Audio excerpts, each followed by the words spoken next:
दोस्तों, आज हम नाग पंचमी क्यों मनाते हैं, इसके पीछे की क्या कहानी है, आज मैं आपको इस वीडियो के माध्यम से बताने जा रहा हूँ। एक नगर में एक सेठ जी रहते थे। उनके 7 बेटे और 7 बहुएं थी। इन 7 बहुओं में से 6 बहुओं के तो पीहर थे, लेकिन 7वीं बहू के पीहर नहीं था। जब है गर्भवती हुई तो उसे घेवर खाने की इच्छा हो रही थी। उसके पीहर नहीं था तो उसने एक घेवर चुराकर पानी भरने गई तब ले गई। वहां जाकर पेड़ के नीचे घेवर रख दिया और सोचा कि पानी भरकर आराम से घेवर खा लूंगी। जब वह पानी भरकर घेवर लेने गई तो वहां घेवर नहीं मिला। उस पेड़ के पास एक बांबी थी, उसमें एक नागिन रहती थी। वह नागिन भी उस समय गर्भवती थी। घेवर को देखकर नागिन की इच्छा उसे खाने की हुई और उसने घेवर खा लिया। उस नागिनी ने सोचा कि यदि साहूकार की बहू मुझे गाली देगी तो मैं उसे डस लूंगी, और यदि कुछ नहीं कहेगी तो इस बिना पीहर की को पीहर दिखा दूंगी। साहूकार के बेटे की बहू ने कहा कि शायद कोई मेरी जैसी ही होगी जिसने यह घेवर खा लिया। ऐसा सुनकर नागिन बहुत खुश हुई और उसने अपने बेटों से कहा कि तुम इंसान का रूप बनाकर जाओ और साहूकार के बेटे की बहू को लेकर आओ। नागिन के बच्चे इंसान का रूप बनाकर साहूकार के घर चले गए।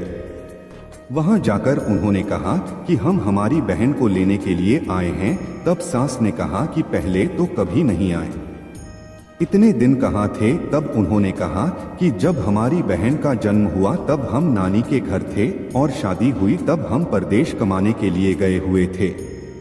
उन लड़कों ने बहुत सारे कपड़े, गहने और मिठाइयाँ बहन के सास और जेठानियों के लिए ले गए थे। सास अत्यंत प्रसन्न थी और जेठानियाँ उसे देखकर जल कूद रही थी। सास ने बहू को उनके साथ में भेज दिया। बॉम्बी के पास जाकर उन्होंने कहा, बहन हम नाग हैं। उस दिन जब तुमने पेड़ के नीचे घेवर रखा था तब तुम्हारा घेवर हमारी माँ ने ही खाया था। उन्होंने तुम्हें अपनी बेटी माना है, इस नाते से तुम हमारी बहन हुई। बहन अब तुम हमारी पूंछ को पकड़ लो और डरना मत। उनके कहने पर वह पूंछ पकड़कर बॉम्बी में चली गई। वहां पर उन्होंने उसे बहुत लाड़ प्यार और सुख से रखा। वहीं पर उसने एक लड़के को जन्म दिया। जब उसका लड़का थोड़ा बड़ा हुआ तब की बात है, पड़ोसन ने साहूकार के बेटे की बहू को सिखा दिया, अगर तू तेरी माँ की इतनी ही लाडली है तो तू तेरी माँ से कहना कि आज तो नागों को दूध में ही पिलाऊंगी। पड़ोसन का ताना उसे सहन नहीं हुआ। वह माँ से जिद करके नागों का दूध ठंडा करने लगी।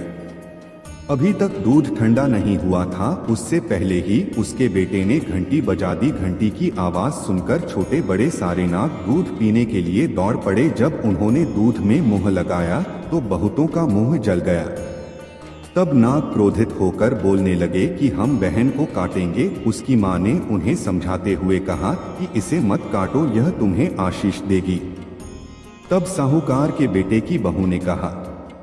थोड़े दिन बीत जाने के बाद पड़ोसन ने फिर से ताना मारा कि यदि तेरी माँ तुझ पर विश्वास करती तो तुझे 7वें कोटे की चाबी देती। उसने माँ से जिद करके चाबी ले ली और जब ताला खोला तो अंदर झूले में बाबा नाग झूल रहे थे। उसने बाबा नाग से कहा, सत सिया राम बाबा। उन्होंने कहा कि तूने सत सिया राम कर लिया, वरना मैं तुझे डस लेता। तब उसने कहा कि आप तो मेरे पिता हो, मुझे कैसे डस सकते हो। और बोली, ज्यो नाग नागिनी ज्यो वासुकी नाग, जीन मेरो लाड लड़ाया 9 करोड़ को हार। नाग देवता ने उसको 9 करोड़ का हार दे दिया। माँ ने अपने बेटों से कहा, बाई तो अब बड़े घरों में हाथ डालने लगी है, उसे घर पहुंचा दो। नागों ने साहूकार के बेटे की बहू को बहुत से गहने कपड़े दिए और ससुराल पहुंचा दिया। थोड़े दिनों की बात है, उसका बच्चा झाड़ू तोड़ रहा था। ताई ने कहा, झाड़ू मत तोड़, इतना तोड़ने का शौक है तो तेरे नाना मामा के यहाँ से लाया होता। सांपों ने सुन लिया। माँ से जाकर कहा। माँ ने कहा, 2 झाड़ू सोने की बनवाओ, 2 चांदी की बनवाओ और दे आओ। ताइया देखकर जल गई, कहने लगी, इसके तो ताने मारने से धन बढ़ता है। कुछ दिनों के बाद की बात है, बच्चा गेहूं बिखेर रहा था। ताई ने ताना मारा, गेहूं बिखेरने का शौक है तो नाना मामा से ले आता, हमारे यहाँ तो मत बिखेर। सांपों ने सुन लिया। जाकर माँ से कहा। माँ ने कहा, 2 बोरी दाने सोने के घड़ाओ, 2 बोरी दाने चांदी के घड़ाओ और दे आओ। ताइयां और जल गई कहने लगी, इसे ताने मत मारो, इसका धन बढ़ता है। छोटी जेठानी लकड़ी लेने गई, वहां सांप था। उसने सोचा सबसे छोटी को भेजना चाहिए, सांप उसे खा जाएगा तो मुसीबत मिट जाएगी। छोटी बहू लकड़ी लेने गई तो वहां सांप बैठा था। बोली, भैया राम राम। सांप ने झट से बिछुए दे दिए पहनकर, छम छम करती चली आई। जेठानियां देखकर जल गईं। 2-4 दिन बाद पान की गड्डियों में एक सांप देखा तो बड़ी जेठानी ने सबसे छोटी को पान लेने भेजा।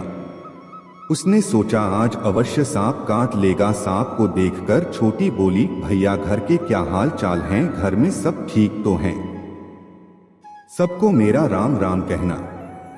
सांप ने मुंदड़ी पहना दी जेठानियां, फिर जल कुट गईं। उसका पति दुकान से आया तब सिखा दिया कि तेरी बहू के तो सांप बिच्छू से दोस्ती है। साहूकार का बेटा अपनी बहू से रात को कहने लगा, सच सच बता सांप बिच्छू तेरे क्या लगते हैं, जो तुझे काट खाने के बजाय गहने देते हैं? बहू ने कहा, वो तो मेरे भाई भतीजे लगते हैं। फिर उसने सारी बात अपने पति को बताई। पति ने कहा, तो क्या तेरे भाई भतीजे तुम्हें ही बुलाते हैं? कभी अपने जमवाई को यानी हमें तो बुलाते नहीं हैं। आने कोने में छुपे सांपों ने बात सुन ली तो जाकर अपनी माँ से कहा। माँ ने कहा, दोनों को बुला लाओ। वे इंसान का रूप बनाकर दोनों को व बच्चे को बुला लाए। खूब कपड़े गहने देकर तीनों को विदा किया। ऐसा समर्थ पीहर नाग पंचमी की कहानी कहने वाले को नाग पंचमी की कहानी सुनने वाले सबको मिले। जैसी अनपीहरी वो पहले रही थी, किसी को भी न रखी। यह थी नाग पंचमी की कहानी। हम आशा करते हैं कि आपको नाग पंचमी की कहानी पसंद आई होगी, तो चैनल को सब्सक्राइब करें। धन्यवाद।